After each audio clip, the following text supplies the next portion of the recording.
Моя любимая игрушка. Выставка в музее Ярославского собрала игрушки разных лет.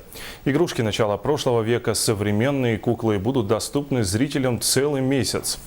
Некоторые редкие эксклюзивные игрушки стали постоянными музейными экспонатами. Тему продолжит Розалия Борисова. Выставка собрала игрушки разных лет и поколений. Здесь знакомые детям 60-х годов кукла Люда, детям 80-х олимпийский Мишка и любимые современным детям куклы-братцы, герои мультфильмов. Есть среди экспонатов и уникальные игрушки. Их возраст насчитывает почти 100 лет. Принесли очень такие, можно сказать, эксклюзивные игрушки, очень редкие, можно сказать. Например, есть у нас игрушка, которой играли 3 поколения людей, да, одной семьи. Бабушка, дочка и внучка. Это медный тазик, и как раз на этой выставке у нас он представлен.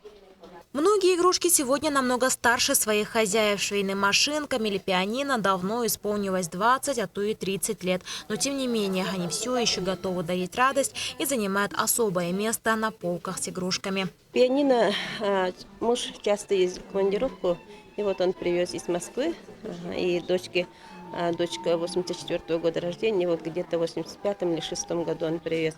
А вот вязальная машина Таня, это бабушка, моя мама. Ездила в Москву в 87-м и вот привезла оттуда внучки моей дочери. И вот она играла, потом какое-то время лежали игрушки, потом вот внучки уже подросли, вот стали они тоже играть.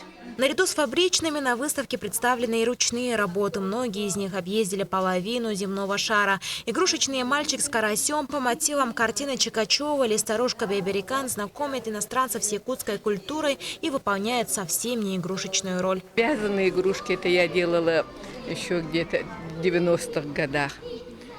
Это тогда кукол никто еще не занимался. У меня вязаные куклы были в национальной одежде. Все вязаные с рук до головы. И одежкой шила, они одеваются, можно снимать, одевать.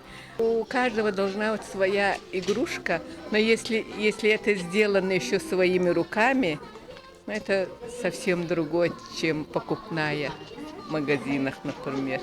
Они очень теплые, мягкие, они такие душевные.